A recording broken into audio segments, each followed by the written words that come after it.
नमस्कार, जय हिंद, वंदे मातरम। मेरा नाम शुभम चौहान और आप देख रहे हैं हमारा चैनल, अपना चैनल गली मोहल्ला।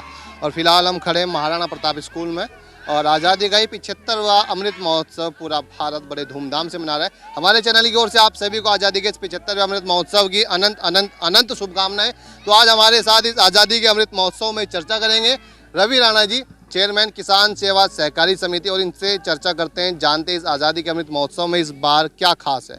15 अगस्त, 26 जनवरी तो हर वर्ष आते हैं और साल में 2 एक कार्यक्रम कहीं राष्ट्रीय पर्व होते हैं, पर ये 15 अगस्त इस बार ऐसी खास क्यों है, जानने का इनसे प्रयास करेंगे। कुछ ऐसे सवाल जानेंगे और ये आपको बताएंगे। रवि राणा जी, सबसे पहले तो आपको हमारे चैनल की ओर से हार्दिक हार्दिक शुभकामनाएं इस स्वतंत्रता दिवस की। धन्यवाद शुभम जी, और मेरी ओर से भी आप सबको आज़ादी के इस अमृत महोत्सव के 75वें वर्ष में पूरे कर चुके हम। और ये धारणा है कि 75 वर्ष में आदमी बूढ़ा हो जाता है, लेकिन हम एक जवानी की ओर चल रहे हैं। और आज आपने देखा होगा पूरे हिंदुस्तान के अंदर किस तरह से प्रभात फेरियाँ, किस तरह से आज हर घर पर तिरंगा है और बड़ी खुशी की लहर है। और आप युवा के अंदर भी देख रहे होंगे, अपने क्षेत्र में भी लगातार आज 10 दिन हो गए कंटिन्यू तिरंगा यात्राएं निकल रही हैं। तिरंगा यात्राएं निकल रही हैं, हर स्कूल में प्रोग्राम चल रहे हैं। आपका भी बड़ा योगदान इस यात्रा में देखा जाए, पर ऐसा क्यों है?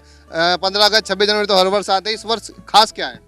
इस वर्ष जो आज़ादी का ये महोत्सव जो मनाया जा रहा है, ये किसी जाति, किसी धर्म, किसी राज्य के लिए नहीं, ये जो हमारी युवा पीढ़ी है, जिन लोगों ने बलिदान दिया, जिन लोगों ने अपना सब कुछ इस देश के ऊपर निछावर कर दिया, इस युवा पीढ़ी को बताने के लिए कि हमने कैसे आज़ादी पाई और हमें जात पात से ऊपर उठकर हमें इस तिरंगे के लिए जीना है। क्योंकि आपने देखा होगा, जिस दिन रक्षाबंधन था, रक्षाबंधन में राजौरी में गोलीकांड हुआ, वहाँ पर हमारे भाई शहीद हुए कि जो बहनें भाई के हाथ पर रक्षा बंधन बांध रही थी, रक्षा सूत्र बांध रही थी, वहीं किसी ना किसी का भाई भी शहीद हो रहा था।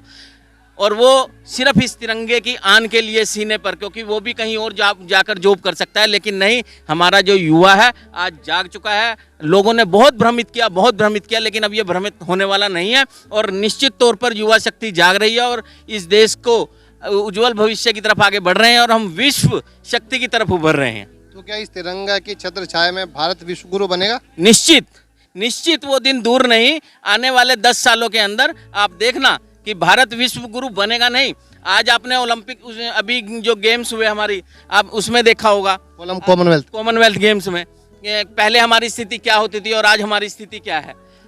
आज से पहले आर्मी की स्थिति क्या होती थी और आज आर्मी की स्थिति क्या है।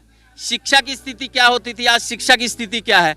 हमने एक अच्छी शिक्षा नीति लागू की, ठीक है, आर्मी के जवानों को वो सब सुविधाएं प्रोवाइड कराई। आज इसीलिए युवा जागृत हो रहा है और आर्मी की तरफ जाने के लिए बढ़ रहा है। अभी अग्निवीर की कोटद्वार में रैली है, जिसमें लाखों लोगों बच्चों ने आवेदन किया हुआ है।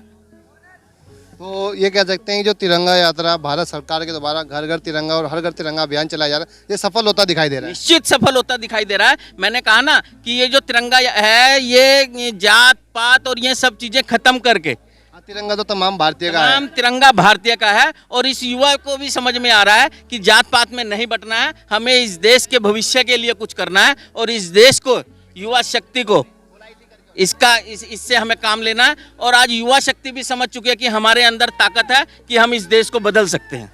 तो जैसे कि आपने स्टार्टिंग में एक बात बताई थी, 75 वर्ष की उम्र में एक आम व्यक्ति पहुंचते हुए बुजुर्ग हो जाता है। हमारा देश जवान कैसे हो रहा है, ये क्या राज है?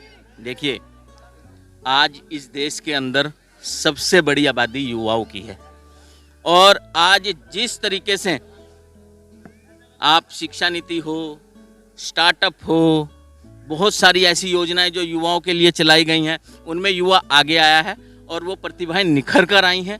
किसी भी क्षेत्र में देख लीजिए, चाहे गेम्स में हो, चाहे साइंस में हो, किसी भी चीज़ में आप जाकर देख लीजिए उन चीज़ों में कैसे एक युवा आगे बढ़ रहा है। तो ये युवा शक्ति है, इसको आप जिस तरफ लगाएंगे उसी तरफ चलेगी। क्योंकि जो आज़ादी मिली थी, आज़ादी में भी जो दीवाने थे, आपने देखा होगा 17-17 साल के, 14-14 साल के बच्चे, उन्हें नहीं पता था कि क्या होता है, लेकिन उन्होंने तिरंगा आज़ादी का उठाया और देश के लिए शहीद हो गए, नछावर हो गए। तो यानी कि तिरंगा यात्रा सफल हो गई है। निश्चित। अच्छा, विद्यालय, मानवता विद्यालय ऐसा इस आज़ादी के अमृत महोत्सव में क्या खास कर रहा है जो बच्चे, ये आने वाली पीढ़ी है, देश का भविष्य संवार सके? देखिए, इन बच्चों को यही बताया जा रहा है कि ये जो तिरंगा यात्रा है, ये जो तिरंगा आज इनके हाथ में देख रहे हैं आप, इन बच्चों को इसे हाथ में पकड़कर अपने आप ये गवर्नमेंट महसूस हो रहे हैं और इन्हें समझ में आ रहा है कि हम क्या हैं और हमें क्या बनना है, क्या करना है। आज आप किसी भी बच्चे से पूछ लीजिए, आज सबके व्यूज अलग अलग होंगे। कोई बताएगा मुझे फोर्स में जाना है, कोई बताएगा मुझे पुलिस में जाना है। आज राष्ट्रभक्ति, राष्ट्र प्रेम इनमें जागृत हो चुका है। और देखिए, विद्यालय तो शिक्षा के लिए होता है और बच्चों का उस जीवन स्तर सुधारने के लिए, और उसके साथ साथ में बहुत सारी अदर एक्टिविटीज़ भी हमारे बच्चे गेम्स में और उनमें भी आगे बढ़ रहे हैं। यानी कि ये बस अब भारत का भविष्य यहाँ से होकर जाएगा। ये छोटे छोटे बच्चे, छोटे मैं जी परसों मैं बताऊं, ये छोटे छोटे बच्चे, हमने जब तिरंगा यात्रा निकाली तो ये छोटे बच्चे उस यात्रा में नहीं गए। होने के कारण नहीं लेके गए, होने के कारण नहीं लेके गए, गर्मी भी बहुत थी। लेकिन जैसे ही हम तिरंगा यात्रा पूरी करके आए, हम वहाँ पर बैठे हुए थे, तो मैडम आई, मैडम बोली कि ये बच्चे जो हैं, क्या नाम, जो है जिद कर रहे हैं कि आप हमें क्यों नहीं लेके गए। अच्छा, ये जिद कर रहे हैं छोटे बच्चे, छोटे बच्चे कि हमें तिरंगा यात्रा में क्यों नहीं लेके गए। मैंने मैडम को जब भी कहा, मैंने कहा आप इन्हें सबको बाहर निकालिए और इनके हाथ में एक एक तिरंगा दीजिए। और हमने पूरे ग्राउंड में यहाँ प्रभात फेरी निकाली और बड़े प्यार से, अनुशासन से इन छोटे बच्चों ने, ये जो आने वाला भविष्य है, इन छोटे बच्चों ने पूरे नारे लगाए, भारत माता की जय, वंदे मातरम, चाहे आप इनसे बुलवा कर देख लीजिए। और पूरे इस कैंपस के अंदर इन्होंने प्रभात फेरी निकाली। तो कहीं ना कहीं लगता है कि अब देश का भविष्य बनने जा रहा है, भारत विश्व गुरु बनेगा। निश्चित बनेगा, इसमें कोई शंका नहीं है। विश्व गुरु निश्चित बनेगा। मैंने बताया ना कि आज से पहले का भारत देख लीजिए और आज 2022 का भारत देख लीजिए और 2024 का भारत देखिएगा।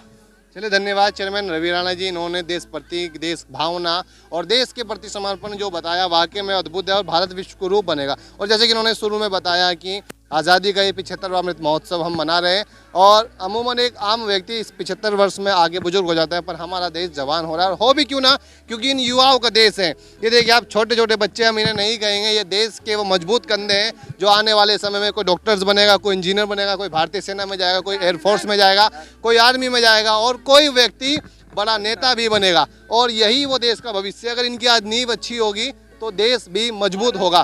तो इसीलिए आज सभी की निगाहें भारत की ओर टिकी हुई है, क्योंकि टिकी भी क्यों ना, 125 करोड़ का ये देश, और आज भारत सरकार ने इन्हें एक सूत्र में बांध दिया है। ना कोई जाति, ना कोई रंग, ना भेद, ना भाषा और ना ही कोई कल्चर, सिर्फ एक ही नाम, तिरंगा, तिरंगा और तिरंगा। हर किसी के मुंह पे, हर किसी के हाथ में एक ही बात है और मुंह से निकल रहा है कि शब्द है भारत माता की जय और ये तिरंगा ऊंचा रहे हमारा। अब हम भी आपसे लेते हैं अलविदा और ऐसे ही लगातार आपको वीडियो दिखाते रहेंगे जो देश प्रेम से ओतप्रोत हो, जिसमें आपको भी एक ऐसा माहौल बने, आपकी भी इच्छा करे कि आप भी अभी बॉर्डर पहुंच जाए और जाके लड़ाई लड़े और इस देश के लिए कुछ करें। और हाँ, मैं भी आपको अपने चैनल के माध्यम से एक अपील करना चाहूँगा। देश सेवा का मतलब ये नहीं कि आप भारतीय सेना में जाएंगे, किसी एयरफोर्स में जाएंगे तभी आप देश की सेवा कर पाएंगे। देश सेवा का मतलब ये है कि आप अपने घर पर रह के अपने समाज हित की बात करें और आप अच्छे काम करें, नेक कार्य करें, उससे भी आपकी इस देश की सेवा कर सकते हैं और अच्छे नागरिक बने, समझदार नागरिक बने, शिक्षित बने और सभी का सम्मान करें। बस इन्हीं शब्दों के साथ अब मैं अपनी वाणी को विराम देता हूँ और आपसे मिलते हैं एक नए वाली वीडियो में। अगर आपने अभी तक हमारे चैनल को सब्सक्राइब नहीं किया हो तो कर लीजिए। यूट्यूब पर कीजिए आप हमें सब्सक्राइब और फेसबुक पर कीजिए हमें फॉलो, गली मोहल्ला। तब तक के लिए आपको एक बार भी नमस्कार, जय हिंद, वंदे मातरम।